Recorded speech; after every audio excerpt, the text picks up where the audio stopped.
पहले जल चढ़ाती थी, पशुपति व्रत नहीं करे थे, पर इष्टे को खोलने के लिए मैंने पशुपतिनाथ का व्रत किसी ने बताया और मैंने करना प्रारंभ करा। बाबा की ऐसी कृपा हुई, बाबा की ऐसी दया हुई कि कोर्ट से 3 महीने भी पूरे नहीं हुए और इष्टे हट गया और मुझे मेरी जॉब वापस मिल गई। इसलिए मैं बाबा को यहाँ प्रणाम करने के लिए आया। ये शिव तत्व, ये औघड़ी, ये त्रिकालदर्शी, ये कैलाश, भक्ति इसी को कहते हैं, भरोसा इसी को कहते हैं, दृढ़ता इसी को कहते हैं। सब कुछ छूट जाए, सब कुछ चले भी जाए, तो तुम्हारी दृढ़ता, तुम्हारा भरोसा, तुम्हारा विश्वास जाना नहीं चाहिए।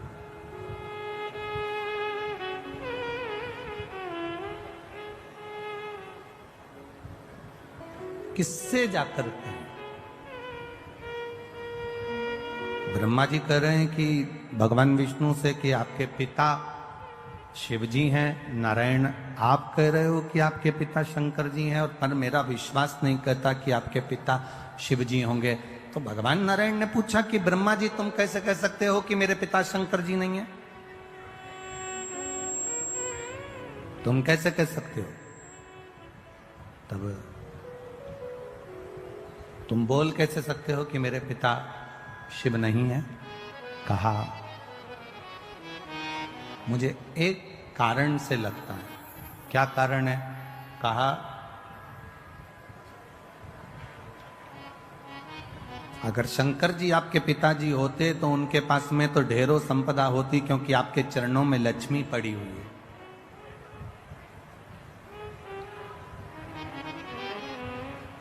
आपके चरणों में लक्ष्मी है, आप वैकुंठ का निवास करते हो, आपके पास में ढेरों संपदा है, आपके पास में ढेरों सुख है, लक्ष्मी है, अष्टलक्ष्मी आपके पास में विराजमान है, ढेरों संपदाएं आपके पास में विराजमान है, ढेरों संपत्ति आपके पास में विराजमान है। और आपके पिताजी भगवान देवादिदेव महादेव को देखो तो कैलाश पर रह रहे हैं, शमशान में रह रहे हैं। उनके पास में क्या है? गले में सांप पड़ा हुआ है, धतूरा रखा हुआ है, बेलपत्र रखी हुई है, गंगा जी का जल रखा हुआ है, मुंडों की माला, रुद्राक्ष की माला, केवल यही उनके पास में।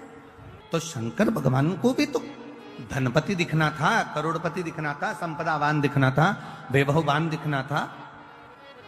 फिर वो कमजोर क्यों दिख रहे हैं? फिर उनके पास में ये कुछ संपदाएं, ये सत्ता, ये वैभव, ये सारा सुख उनको तो नहीं दिख रहा।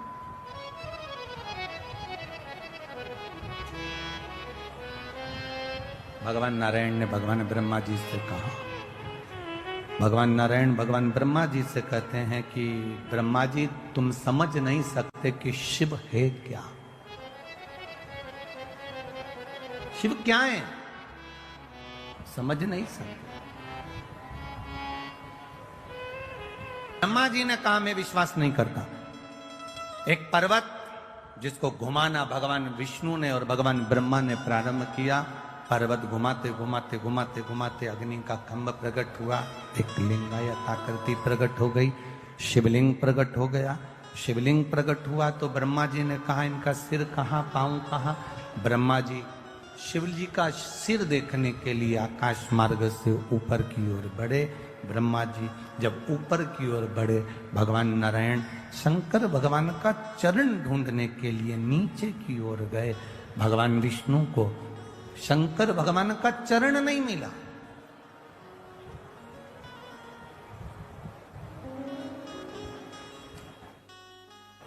ढूंढ रहे हैं।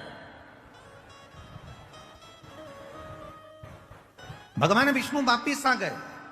ब्रह्मा जी से कह दूंगा चरण नहीं मिला। चरण में कितनी विद्वत्ता भरी है मेरे भगवान विष्णु में। वो शंकर जी के चरण को ढूंढने के लिए गए, और ब्रह्मा जी की विद्वत्ता देखिए, वो शीश ढूंढने के लिए गए। सार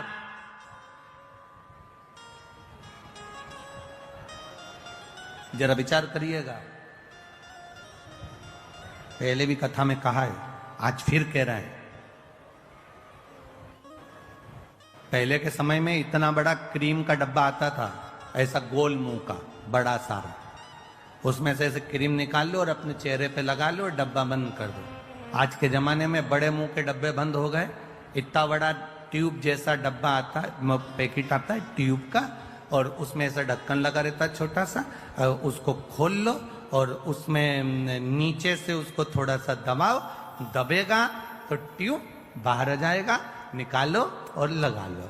पहले इतना बड़ा डब्बा आता था, इसमें ऐसे उंगली डाल के निकालना पड़ता था। अब क्रीम जैसा आता है ऐसा लंबा, उसको बस ढक्कन खोल के नीचे से दबाओ और वो क्रीम निकल के बाहर और अपने चेहरे पे लगा दो। कितनी ज्ञान की बात इस डब्बे में और इस क्रीम में है। डब्बे में और क्रीम में कितनी ज्ञान की बात है। यहां क्रीम को नीचे से दबाओगे तो ऊपर से क्रीम बाहर आ जाता है। उसी तरह माता पिता के चरण जब तुम दबाओगे तो मुख से आशीर्वाद बाहर आ जाता है। ये शिव तत्व कर रहा है। बोल बम का नारा है। जब दबे नीचे से चरण, क्रीम बाहर, थोड़ा सा ट्यूब दबाया, ट्यूब बाहर। उसी तरह माता पिता के चरण, परमात्मा के चरण, गुरुजन के चरण, घर के बुजुर्ग, घर के बड़े, घर के बयों के चरण हम जब पकड़ते हैं तो वो आशीर्वाद हमारे ऊपर दे देते हैं, वो आशीर्वाद हमको प्रदान कर देते हैं, वो आशीर्वाद हमको दे देते हैं, देते। आप एक प्रैक्टिकल करिए। आप किसी को भी, किसी चलते जिसको नी भी पहचानते ना, उसको भी सिर पे पल्लू लेकर आप एक बार प्रणाम तो कर लो। आप अगर एक बार प्रणाम कर लोगे ना, आप जिसको नहीं भी पहचानते और उसको अगर आपने प्रणाम कर लिया ना, नहीं पहचानते और उसके बाद भी अगर आपने प्रणाम कर लिया तो आशीर्वाद तो दे ही देगा। क्या बोलेगा? खुश रहो, दूध नहाओ, तो प्रसन्न रहो, आनंद में रहो, खुश रहो, स्वस्थ रहो, आशीर्वाद तो दे ही देगा।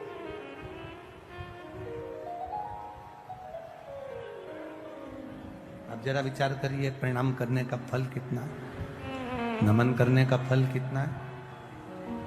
आपने केवल प्रणाम करा, नहीं पहचाने तो भी आशीर्वाद दे दिया उसने। शिव जी के चरण ढूंढने के लिए भगवान नारायण गए, वापिस आए, ब्रह्मा जी गए, शीश नहीं मिला, गौ माता को लेकर आ गए, केतकी के फूल को लेकर आ गए, दोनों को लेकर सामने खड़े हो गए। भगवान विष्णु से पूछा कि चरण मिला? भगवान नारायण ने कह दिया नहीं मिला। शंकर भगवान के सामने भगवान नारायण ने एक शब्द सत्य का बोल दिया, इसलिए उनका नाम सत्य नारायण पड़ गया।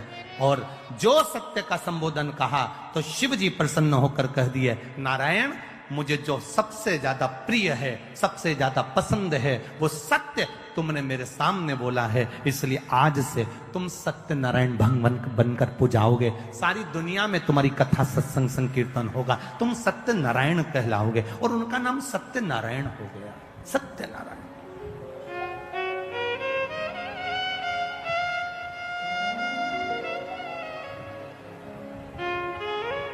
ब्रह्मा जी से पूछा, ब्रह्मा जी से कहा कि ब्रह्मदेव अब आप ये बताइए कि आपको शीश मिला है, आपको क्या भगवान शंकर का सिर मिला? ब्रह्मा जी ने कहा हाँ मिला। ना मानो तो गौ माता से पूछ लो।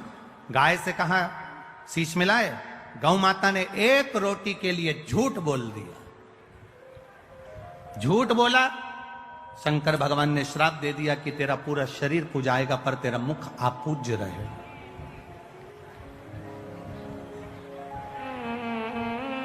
केतकी के पुष्प ने झूठ बोल दिया। शिव जी ने कह दिया सारे पुष्प मुझ पर चढ़ेंगे, मुझ पर कांटे भी चढ़ेंगे, पत्तियां चढ़ जाएगी, जहरीले से जहरीला फूल मुझ पर चढ़ जाएगा, पर सुन केतकी तू कभी मुझ पर नहीं चढ़े।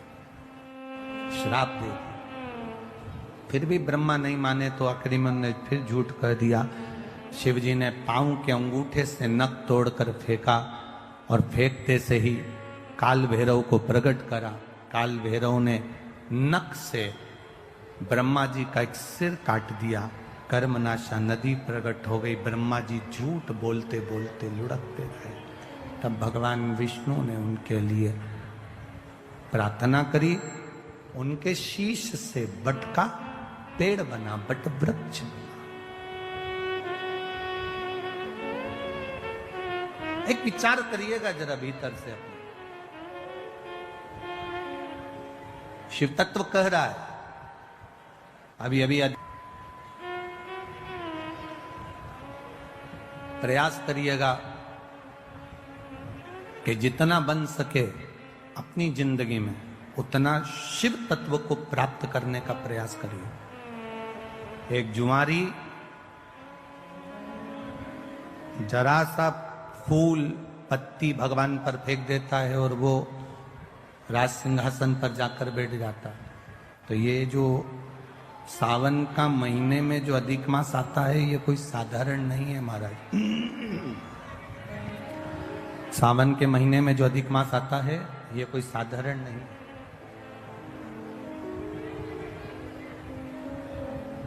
किसको मारने के लिए? आप लोग तो सब मैनपुरी के जितने भी श्रोता भाई बहन यहाँ बैठे हैं, सब समझदार है, सबने कथा जान रखी है कि मल मास कौन है, अधिक मास कौन है। हम ज्यादा इसका प्रसंग आपको नहीं कहेंगे कि किसको मारने के लिए। केवल हिरण्यकशिपु का संहार करने के लिए नरसिंह अवतार भगवान ने लिया था। वो नरसिंह अवतार लेने के लिए हिरण्यकशिपु ने वर मांगा था, ना नीचे मरूं, ना ऊपर मरूं, ना अंदर मरूं, ना बाहर मरूं, ना अस्त्र से मरूं, ना शस्त्र से मरूं, ना दिन में मरूं, ना रात में मरूं, ना नर से मरूं, ना परशु से मरूं, और ना ही मैं 12 महीने में मरूं।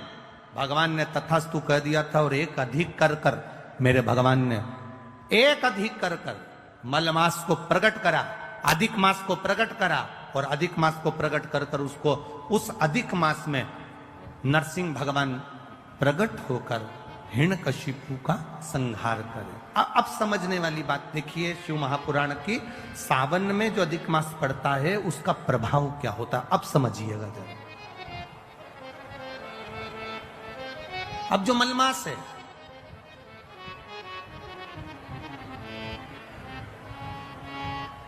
इसको मलमास कहते हैं।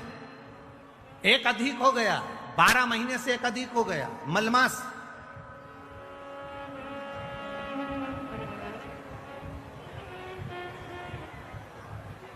तनख्वाह से ज्यादा मिल रहा है। कभी कभी 40,000 रुपए तुम्हारी तनख्वाह है और 40,000 रुपए से ज्यादा कहीं से कमा कर कोई लेकर आया और अपनी पत्नी को दिया, और पत्नी पूछ ले जी ये कहां से आया, तो ये समझ लेना कहां से आया हो। स्मरण में रहिएगा। 12 महीने से ज्यादा हो गया, मलमास है। कोई भी देवी देवता इसको स्वीकार नहीं कर रहा था। एक भी देवता ने मलमास को सम्मान नहीं दिया। जहां से 12 महीने तो लोग सम्मान देते हैं, पर मलमास को कोई सम्मान देने को तैयार नहीं हुआ। मलमास रोता था, देवताओं के पास जाता था, प्रार्थना करता था, मेरा कल्याण करिए, मैंने नरसिंह अवतार धारण करा है, नरसिंह अवतार हुआ है मेरे मास में, तुम कृपा करो। मलमास को कोई नहीं पूछता, सब ईर्ष्या करते, सब नफरत करते, सब उसको पूछते नहीं। तब आखिरी में देव ऋषि नारद ने कह दिया, तुम एक काम करो, जैसे ही श्रावण का महीना आए, सावन के महीने में मलमास, तुम शंकर की आराधना में लग जाना। क्या होगा उससे? अगर सावन के महीने में मलमास कह रहा है, अगर मैं इतने समय से कर रहा हूं, कई साल निकल गए पर अभी तक भगवान ना मिले, अभी तक मुझे मेरा आदर ना हुआ, अभी तक मेरा सत्कार ना हुआ, और तुम कह रहे हो कि सावन के महीने का इंतजार करो। श्रावण का महीना जब आएगा तुम शिव की आराधना करना, शंकर भगवान तुम्हारा आदर भी कराएंगे, सम्मान भी कराएंगे। जो तुमको आज तक नहीं मिला वो देव अधिदेव महादेव तुमको दिला सकते हैं, वो दुनिया में कोई नहीं दिला सकता। जो शिव दिलाएंगे, जो ओघड़दानी दिलाएंगे, वो कोई नहीं दिला सकता। करो सम्मान। मलमास